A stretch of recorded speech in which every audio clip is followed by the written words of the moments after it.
Hello दोस्तों, आज हम इंडिगो फिफ्थ चैप्टर के कुछ इंपॉर्टेंट क्वेश्चन देखेंगे। ये एग्जाम में आ सकते हैं, तो देखते हैं। पहला क्वेश्चन है, why is Rajkumar Shukla described as being resolute. क्यों राजकुमार शुक्ला को दृढ़ निश्चय वाला या पक्के इरादे वाला कहा गया है। तो राजकुमार शुक्ला जो थे वो एक किसान थे और वो चंपारण से आए थे और गांधी जी से मिलने आए थे।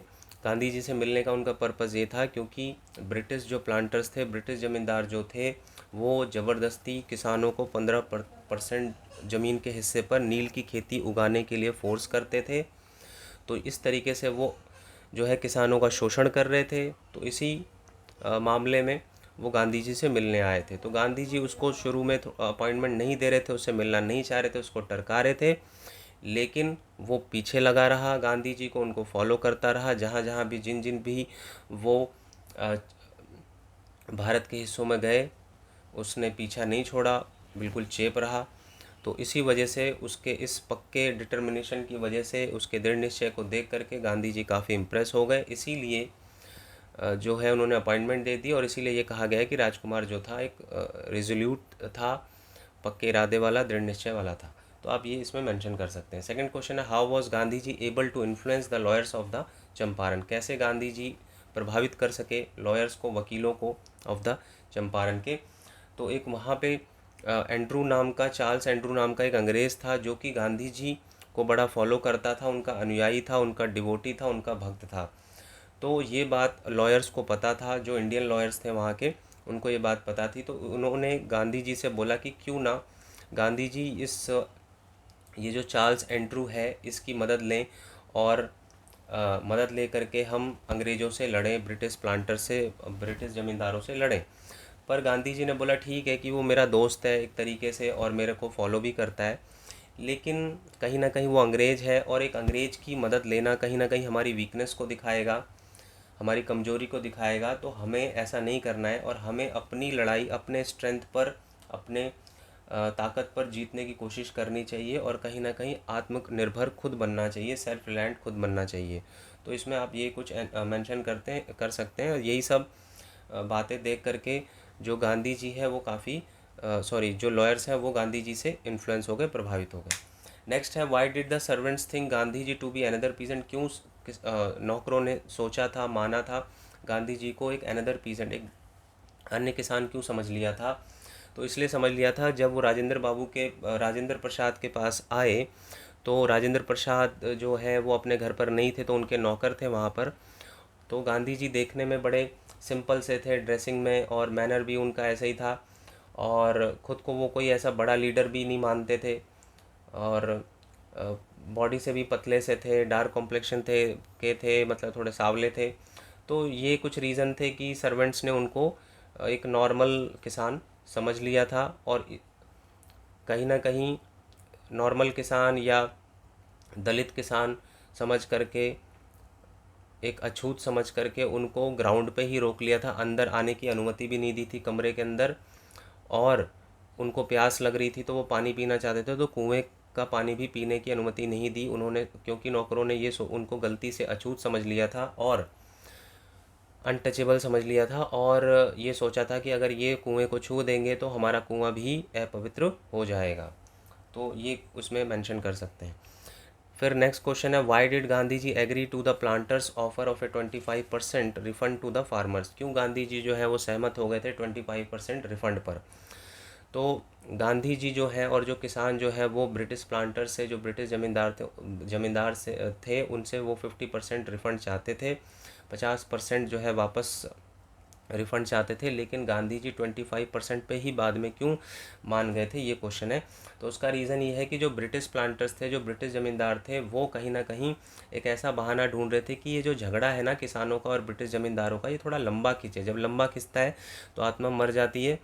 जैसे होता है ना कि आपको अगर कोर्ट में ज़्यादा चक्कर लगाने पड़ेंगे, 4 साल 5 साल, तो आप भी कहोगे यार छोड़ो, क्या सिरदर्दी लेना, केस में वापस ले लेता हूँ, बेकार में पैसा भी जा रहा है, टाइम भी जा रहा है, टेंशन भी हो रही है।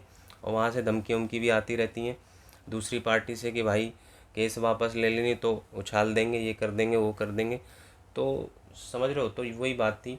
पर गांधी जी ज़्यादा स्मार्ट निकले, वो ज़्यादा वाइज निकले और उन्होंने तुरंत ही ना इस गतिरोध को, डेडलॉक को एंड कर दिया, एक्सेप्ट करके प्लांटर्स, जो भी ब्रिटिश प्लांटर्स चाहते थे वो ये चाहते थे ब्रिटिश प्लांटर्स कि भाई हम 50% नहीं देंगे, 25% ही देंगे, आपको लेना है तो ले लो। पर गांधी जी चालाक निकले, वो अड़े नहीं और उन्होंने 25% ले लिया। उनका ये मानना था कि यार जीत ज़्यादा ज़रूरी नहीं है, सॉरी पैसा ज़्यादा ज़रूरी नहीं है, पैसा ज़्यादा ज़रूरी नहीं है, सॉरी पैसा ज़्यादा ज़रूरी नहीं है, जीत ज़्यादा ज़रूरी है।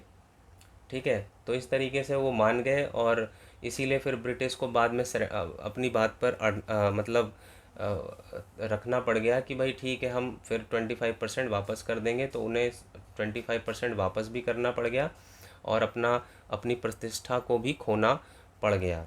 क्योंकि देखो जब कोई दबंग आदमी होता है उसको अगर मान लो उससे 5 लाख रुपए लेने, अगर उससे आप 2 लाख रुपए भी निकलवा पाएंगे ना तो भी वो उसे बुरा ही लगेगा। और वो तो ऐसे ही अंग्रेज़ों के साथ हुआ था कि उनको 25% देना, मतलब एक होता है ना कि किसानों को 1 रुपया नहीं देना चाहते थे लेकिन वहाँ पे 25% देना पड़ गया। तो कहीं ना कहीं उनकी एक तरीके से हार ही थी। तो इस तरीके से उनका मान सम्मान प्रतिष्ठा भी खोई और उन्हें कुछ पैसा भी देना ही पड़ गया। तो कुछ ज़्यादा बोल दिया मैंने, लेकिन यार समझ गए होगे अगर आपने चैप्टर पढ़ा होगा तो क्या लिखना है इसमें। नेक्स्ट है why did Gandhi ji chide the lawyers, क्यों गांधी जी ने फटकार लगाई थी, डांट लगाई थी लॉयर्स को, वकीलों को, Indian, and what conclusion did he come to, और वो किस निष्कर्ष पर आए थे। तो बात ये थी कि जो इंडियन जो लॉयर थे, वकील थे, वो जो किसानों के जब छोटे मोटे केस होते थे लड़ाई झगड़े के, तो उनसे ना वो बहुत ज़्यादा पैसे चार्ज करते थे, फीस लेते थे केस लड़ने के लिए। तो यही सब जब गांधी जी को पता लगा तो गांधी जी ने उनको बहुत फटकार लगाई कि यार तुम भारतीय होकर के भारतीय किसानों से इतनी ज़्यादा फीस चार्ज करते हो और ये सब तुम्हें नहीं करना चाहिए। और कहीं ना कहीं वो निष्कर्ष पर आए वहाँ की स्थिति को देख करके कि लोगों में ब्रिटिश ज़मींदारों के खिलाफ़, अंग्रेज़ों के प्रति बहुत ज़्यादा ही डर था और वो काफ़ी कोर्ट वगैरह से, अंग्रेज़ लोगों से या वहाँ के जो रूलर्स थे ब्रिटिश ज़मींदार से, उनसे काफ़ी डरते थे। तो गांधी जी ने बोला कि यार जब इतने ज़्यादा डरे हुए और कुचले हुए सहमे हुए गरीब लोग हैं तो इनके लिए ना लॉ कोर्ट जो होते हैं, जो ये न्यायालय वगैरह होते हैं, ये यूज़लेस हैं, बेकार हैं, ये न्याय पा ही नहीं सकते, ले ही नहीं सकते। क्योंकि कहीं ना कहीं न्याय पाने के लिए भी आपको ताकतवर होना चाहिए, पड़ेगा। मान लो मैं एक एग्जांपल देता हूँ, आपने कोई मर्डर देख लिया, अब आपने मर्डर देख लिया, आप कह रहे हो कि नहीं मैं गवाही दूंगा कल जाके। अब गवाही देने जा रहे हो तब तक आपके घर में कई फैमिली मेम्बर्स हैं, अब सबके अपने अपने व्यूज़ होते हैं। आपकी सिस्टर बोल रही नहीं भाई इन सब पचड़ों में मत पड़, नहीं तो भाई तेरे को भी धमकी मिल सकती है, तेरे को भी पकड़ा जा सकता है, किडनैप करके धमकी उमकी मारना, पीटना, चाकू वाकू मार देना, कोर्ट में ही गोलियां चल जाती हैं। आपने रोनी वगैरह में कई बार सुना होगा। तो वही गांधी जी ये कहना चाहते हैं कि यार वो वकीलों से ये बोलते हैं कि यार इससे अच्छा तो तुम ये है कि लोगों जो किसानों का जो मन में डर हो गया है ब्रिटिश के प्रति, ब्रिटिश प्लांटर्स के प्रति, उसको आप दूर करो। अगर वो दूर हो जाएगा तब सारी चीज़ें वैसी सॉल्व हो जाएंगी। और छोटे मोटे जो झगड़े होते हैं उसे तो अपने आपस में भाईचारे पंचायत में नॉर्मल निपटा लेना चाहिए। तो इस तरीके से वो उनको कहते हैं। तो ये इसमें ऐड किया जा सकता है, लिखा जा सकता है। फिर आगे है how did Gandhi ji convince the lawyers about Charles Andrews, तो कैसे गांधी जी कन्विंस कर पाए लॉयर्स को, वकीलों को, अबाउट चार्ल्स एंड्रूज के बारे में। तो ये वही क्वेश्चन है कि कहीं ना कहीं वकील चाहते थे कि चार्ल्स एंड्रू जो है वो वहीं रुक जाए चंपारण में और उनकी मदद करे, गांधी जी और किसानों का सपोर्ट करे। लेकिन गांधी जी ने फिर वही इसी क्वेश्चन को जो मैंने बताया था आपको, ये रहा, तो इसको ऐसे ही पूछ सकते हैं, ऐसे ही पूछ सकते हैं। ठीक है दोस्तों, बाकी एक दो क्वेश्चन ऐसे हैं कि भाई टर्निंग पॉइंट कैसे रहा, वो जो चंपारण की जो घटना थी वो कैसे गांधी जी की लाइफ में टर्निंग पॉइंट थी। तो उससे पहले क्या था कि इस घटना से पहले क्या था, गांधी जी उतने बड़े नेता नहीं थे, नेता थे सब जानते भी थे, फेमस भी थे, बट उतने बड़े नेता नहीं थे। बट ये जो घटना में जब विजय मिली इनको, तो इसके बाद गांधी जी एक मतलब एक बड़े नेता के रूप में उभर कर आए। तो इसलिए उनकी लाइफ में एक टर्निंग पॉइंट था। एक क्वेश्चन इसमें ये भी बनता है कि कैसे वहाँ पे उन्होंने सामाजिक कार्यक्रम कैसे किए, गांव के लोगों की कैसे, मतलब सैनिटेशन के बारे में जो स्वच्छता वगैरह जो गांव की होती है, समाज की होती है, कॉलोनी की जो होती है, उसमें कैसे उन्होंने हेल्प करी थी। तो गांधी जी ने वहाँ पे लोगों को सिखाया था कि आसपास की स्वच्छता कैसे रखनी चाहिए और अपनी पर्सनल जो सैनिटेशन पे कैसे ध्यान देना चाहिए, अपनी भी साफ़ सफाई की कैसे ध्यान देनी चाहिए। तो इसके लिए उन्होंने कुछ डॉक्टर्स की भी वो जो है हेल्प ली थी उन डॉक्टर्स को, उन्होंने कोई सैलरी वगैरह नहीं दी थी, एक वॉलंटियर्स की तरह, एक स्वयं सेवक की तरह मदद ली थी। ठीक है, टीचर्स की मदद ली थी वहाँ के बच्चों को पढ़ाने और सिखाने के लिए, उनको बताने के लिए कि जीवन को कैसे जीना चाहिए। तो ये सब उन्होंने काम किए थे। ठीक है,